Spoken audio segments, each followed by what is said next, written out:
நடைபெற்று முடிந்த பாராளுமன்ற தேர்தலின் திகாமடுல்ல மாவட்ட வாக்குச்சீட்டுகள் மீள எண்ணப்பட வேண்டும் என்ற வேண்டுகோளிற்கு மேலும் பலம் சேர்க்கும் முகமாக மனித உரிமைகள் ஆணைக்குழுவில் நேற்று முன்னாள் பாராளுமன்ற உறுப்பினர் அத்தாவுல்லா முறைப்பாடு ஒன்றினை செய்திருந்தார்.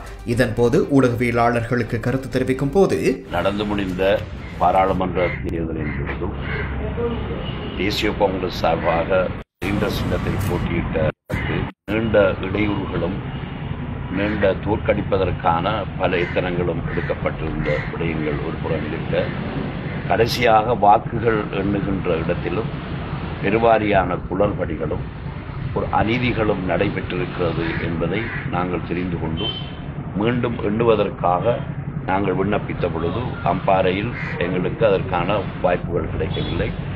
அதன் பிறகு நாங்கள் தேர்தல் ஆணைக்குழுவுக்கு முறைப்பாடு செய்து திகாமல் உள்ள மாவட்டத்தினுடைய வாக்குகளை மீள எண்ண வேண்டும் என்று நாங்கள் முறைப்பாடு செய்திருந்ததோடு தகவல் அறியும் சட்டத்தின் கீழும் சில தகவல்களை நாங்கள் கேட்டிருந்தோம். ஆனால் இன்னும் எங்களுக்கு முறையாக கிடைக்காத இந்த சூழ்நிலையிலே எங்களுடைய சட்ட ஆலோசகர்களுடைய வேண்டுகோளுக்கு நாங்கள் இன்று மனித உரிமை ஆணைக்குழுவில் இதற்கான முறைப்பாடுகளை செய்து எங்களுக்கான தீர்வு, அதாவது மீண்டும் திகாமலுள்ள மாவட்டத்தினுடைய தேர்தல் முடிவுகளை எண்ண வேண்டும் என்கின்ற விடயத்திற்கு சாதகமாக நாங்கள் ஒரு முறைப்பாடு ஒன்றை செய்திருக்கிறோம். அவர்களும் இதனை விசாரித்து ஒரு முறையான தீர்வு தருவதாக சொல்லியிருக்கிறார்கள். அந்த அடிப்படையில் நாங்கள் இதிலிருந்து அடுத்த கட்ட நடவடிக்கைகளுக்கு சொல்லுவதற்கான ஏற்பாடுகளை செய்து கொண்டிருக்கிறோம் என்பதை இந்த இடத்தில் வாக்களித்த எங்களுடைய மக்களுக்கு, அதிகமாக வாக்களித்த மக்களுக்கு இந்த இடத்திலே சொல்லிக்கொள்ள விரும்புகிறேன். தேர்தல் முடிவுகளிலே அந்த பொறுப்பவர்கள் பிரதிபலிக்கவில்லை என்ற ஒரு ஆதங்கம் வாக்களித்த வாக்காளர்கள் மத்தியிலே நிலை வருகின்றது.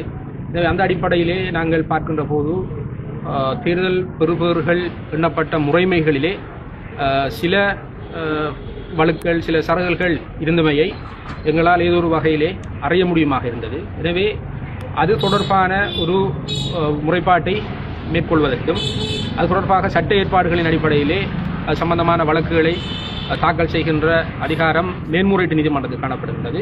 அதே நேரம் அது சம்பந்தமான முறைப்பாட்டை உச்ச நீதிமன்றத்திலும் எங்களால் மேற்கொள்ள முடியும். எனவே உச்ச நீதிமன்றத்திலே ஒரு வழக்கை, அடிப்படை உரிமை மீறல் தொடர்பான இந்த வழக்கை தாக்கல் செய்வதாக இருந்தால் அதற்குரிய காலப்பிரிவாக 1 மாத காலத்துக்குள் நாங்கள் நீதிமன்றத்திலே வழக்கிட வேண்டிய ஒரு தேவைப்பாடு இருக்கின்றது.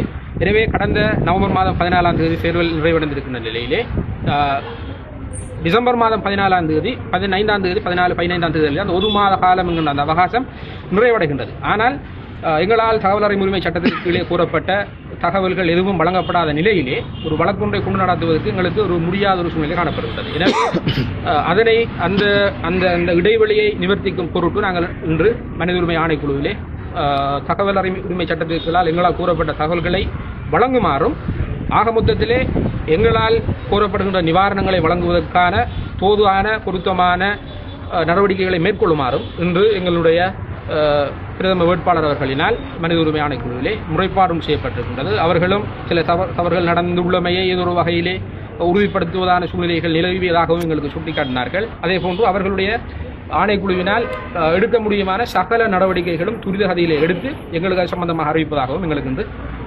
தெரிவித்திருக்கின்றார். செய்திகளை உடனுக்குடன் தெரிந்து கொள்ள உடனே சப்ஸ்கிரைப் பண்ணுங்க.